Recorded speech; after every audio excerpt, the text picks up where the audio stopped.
This video is going to be all about the flipped classroom, what it is, why I use it, and some of the technology that I use in order to help flip my classroom. First of all, I'd like to talk about what it is real quick. Actually, first I'd like to talk about what it is not. It is not watching a video, having the kids watch a video instead of doing a lecture. And it is not a way for the teacher to not have to teach. I have seen and heard about this and really had a bad idea of flipping the classroom until I learned what it truly is. What it is really supposed to be is a way to restructure your class time. So the main concept is the lecture time that you normally have in class becomes homework. They do that at home. And the homework that they would normally do becomes classwork. Why would I do that? My main reason is I felt like my lectures for math took up too much class time. They didn't have enough time working in class where I could see them working through the problems. They didn't have very much of an opportunity to ask questions, and I felt like if they didn't understand, I sent them home with homework that they weren't able to do.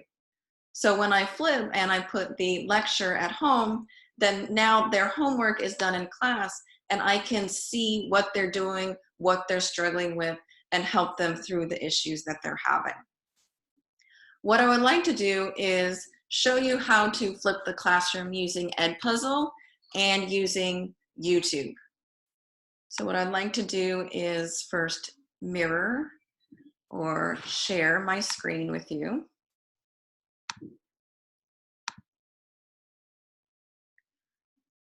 I'm going to start by showing you how you would log into Edpuzzle or how you would sign up. So I'm at edpuzzle.com. This is the home page that you see when you put in edpuzzle.com. You would click on I'm a teacher. You can either sign in with Google or sign in with Edpuzzle. I chose Edpuzzle just because my Google account is the stuff that I have at home, and I would just kind of like to keep my school stuff and my home stuff separate. So put in your name and your email, choose a password. I'll just choose an example password here, agree to their terms of service, and create an account. The next thing it asks you is to choose your school. When I start putting in our school, it will come up, click on it, and then your subject area, and click Join School. This is the main page that you will see. The first thing that you will need to do is set up your classes. So up here in the upper right corner, it says My Classes. You can try to do it using Google Classroom. Now, I didn't do it that way. We didn't have it yet. So that might be an option if that works.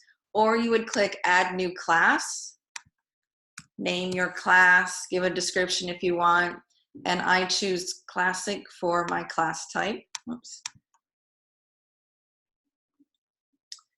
So at this point, you have your class and everything is empty because you don't have any students yet and you don't have any assignments. But you see that there's a tab for assignments that are due. You have assignments that don't have a due date. And then you have a students tab where you can see the students that are in your class roster. I click on Invite Students in order to add students to your class. There's a couple different ways that you can do it. You can, oh, it says, I thought I already did that. Let me see if I can reload it. I already verified it over here. So I thought it would be ready to go. Okay, there it goes. So it says, do you have parental consent? I clicked yes. I hope that's the right choice for this, or either this or no, that we are not required, but I clicked yes. Hit continue. There's two ways that you can have your kids join the class. One, if they're older, middle school, you could send them the link, as you see on here, that has the class code, and they can create their own login and password and join your class that way. I did it manually. For the younger kids, you would have to do that, and I did it manually by going in. I went to edpuzzle.com, getting out of my own account, and said I'm a student. And there's an option that says join a class. So they would put in their name, create a login and password, and then this class code that you see up here would be what they would put in to join your class. I did that myself and created their login using their first name and their last initial, and I believe I used the same login or the same password that they had for Alex already, so they didn't have more than one password to keep track of. But that would be up to you which way you would want to do that. Once you have students, then you would be ready to pick a video. So let's see if I go back to Edpuzzle. You can see over here on the left that you have all these popular channels like Edpuzzle. You can get it straight from Edpuzzle, people that have uploaded and shared. YouTube, which is what I do because I do my own videos. I'll show you that in a second. You could create Khan Academy videos, National Geographic, TED Talks, as you see, any number of things. I think as long as you have a link to something that you can go ahead and link it and create that assignment for them to watch. So I would like to show you now how you would get your content from YouTube onto your Edpuzzle. So if you decide to record your own videos, you would create your own channel. So I already had a YouTube account. If you don't have an account, you'd have to go back one more step and do that. I'm going to assume that you do, but if you don't, then we can always get help there. Let me see, I want to switch my account here real quick and put it here on, I think I want this one. So once you're in your YouTube account, you go to settings and you can add a channel. So it says add or manage your channels here in the middle. And you would say create a new channel. It's just a matter of giving yourself a name. Earlier, I made up one that just said Math Vids. Hit create, name it whatever you want. It's going to ask me to put in a phone number. I'm going to stop at that point. But it would have you verify your account, and then the very next screen will be you're ready to upload a video. So you can record your video however you want on your laptop or on your phone. I set up my phone. I usually lean it up against something and away I go. I also there's a YouTube app then that I can upload it straight from my phone, but we can figure that out if you have questions, how to upload it, upload your video file into YouTube. Once you have a YouTube video, say you recorded your lecture or whatever it is that you want to record, then you would copy that link. There's a way you would click to share your video. So you would click on your video and there's a button right underneath that says share, and copy the link. At that point, go back to Edpuzzle and click over on the left where it says YouTube. Here, let me see what I have, if I still have the link in there. I do. So I grabbed real quick from YouTube the song, The 100 Digits of Pi, and clicked on share and got the link for that. And so I put it in the search bar up there after I clicked YouTube, and there's the video in my Edpuzzle. So you have some options at that point. You can cut the video and crop it to whatever you want at the front end or the back end. You can add voiceovers. So if you want to add your own voice where it might be explaining something and you want to tell your class something specific, write these next things down, whatever it is, you can add voiceovers. You can also add questions. You can add multiple choice questions. You can add open-ended questions, and you can also just add notes. There have been times before where my video got a little long, or I decided I didn't want to share some of the examples at the end and do them in class instead. And I just cropped the video and with no warning, and then I put in a note that said, okay, I stopped the video here, we'll finish it tomorrow. It can just be a note like that.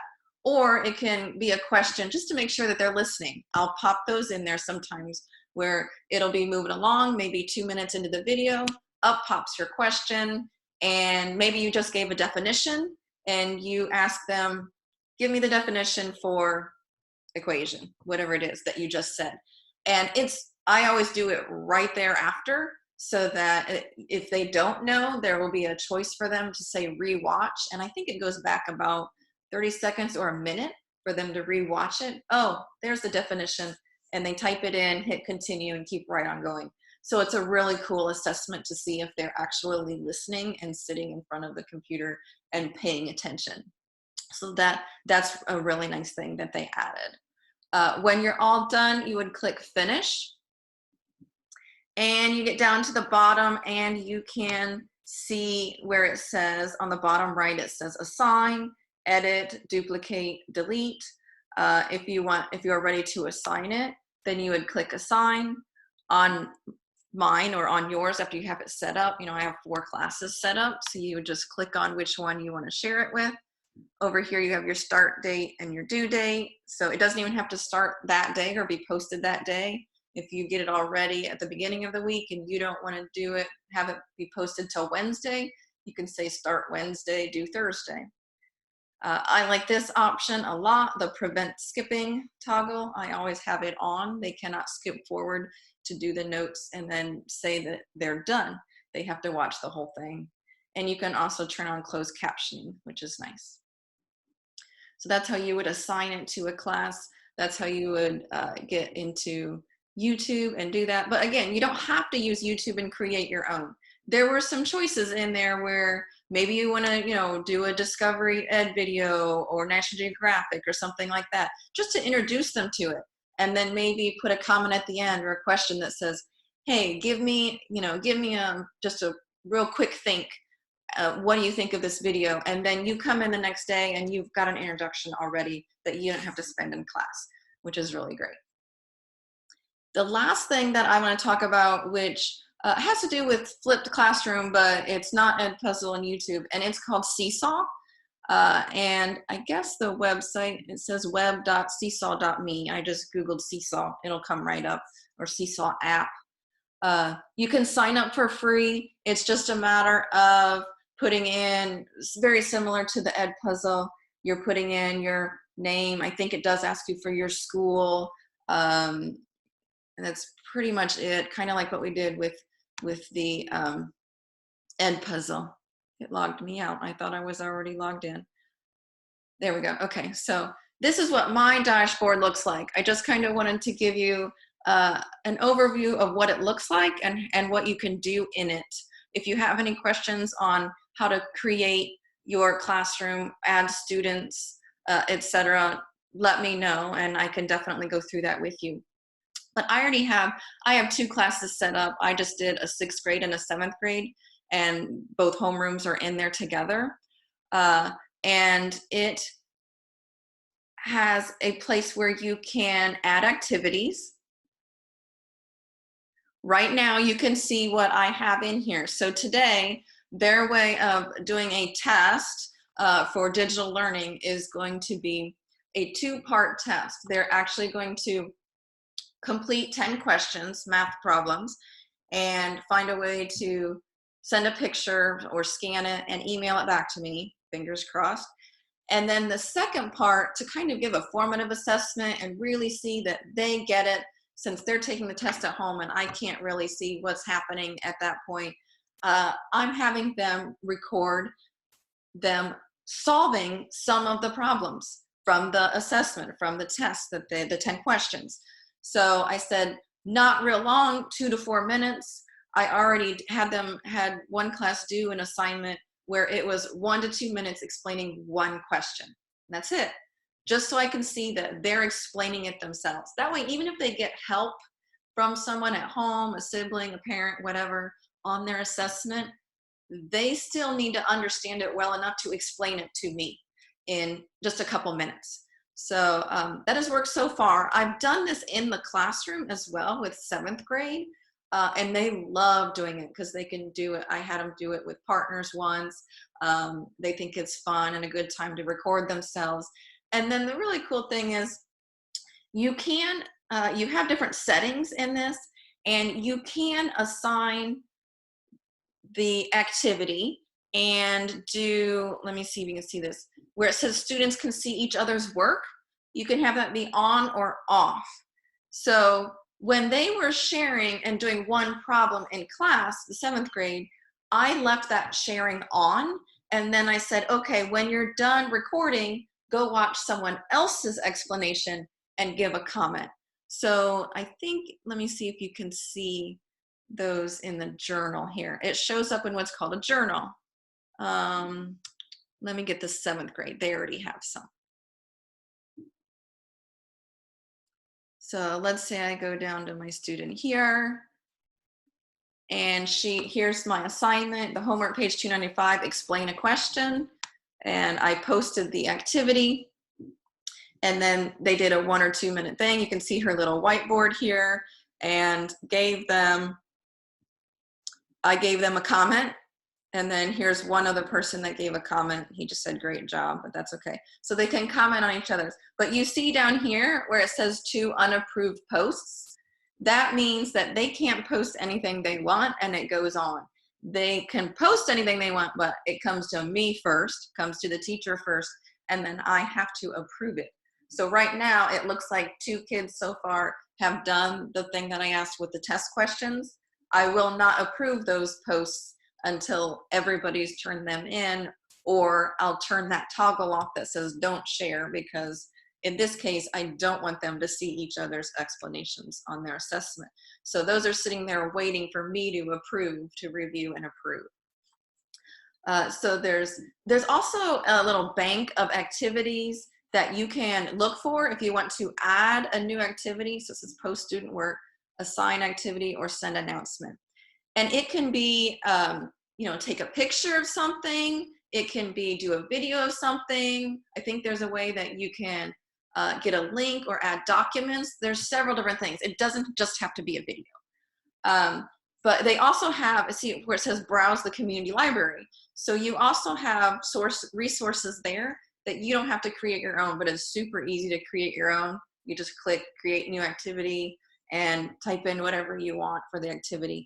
If you need to attach a picture or anything, like I said, you could do that too and say, here's the worksheet, or, here's a link to the video or something like that. So it's another option besides Edpuzzle. Edpuzzle, you can do all kinds of videos. It's more video based.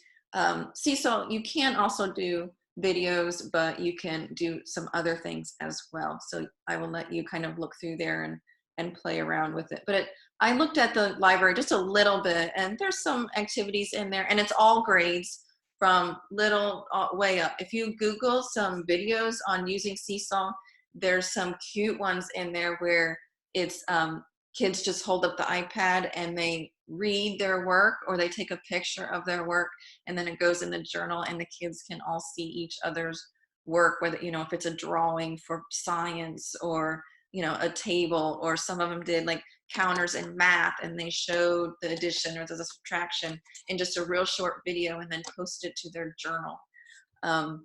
Another option is that you can share it with parents. So if you have the younger children and you want to see what the kids are doing at home right now as we're doing this digital learning, or even see what they're doing in class when we go back to class, it's kind of a cool way that it's like a digital library for them where they can see what they're doing in class. So I just thought it was really cool. I did Seesaw because I thought that it would be a fun way for me to assess their homework rather than just going over their homework. So I thought, well, let's have them do a 1 or 2 minute video and explain, and they'll have to explain to each other. And then you have that added incentive that, oh, well, someone's going to be watching this and, telling me whether I made a mistake or whether I did it right. I need to make sure I get this right.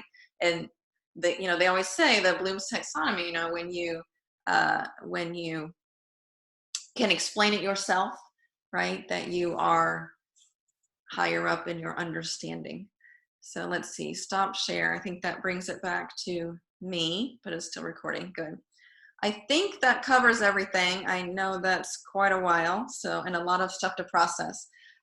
There will be a slideshow that will go along with this that explains Edpuzzle and YouTube. If you have any questions, please let me know, and I will be happy to explain anything to you, because I love Edpuzzle.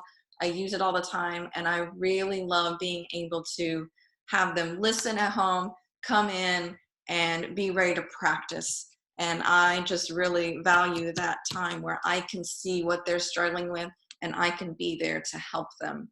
So I feel like it's an incredible advantage, whether it be digital learning at home right now or when we get back to school. It really lets you practice more often in class and not have to be talking at them as much and be more collaborative. Thank you for listening.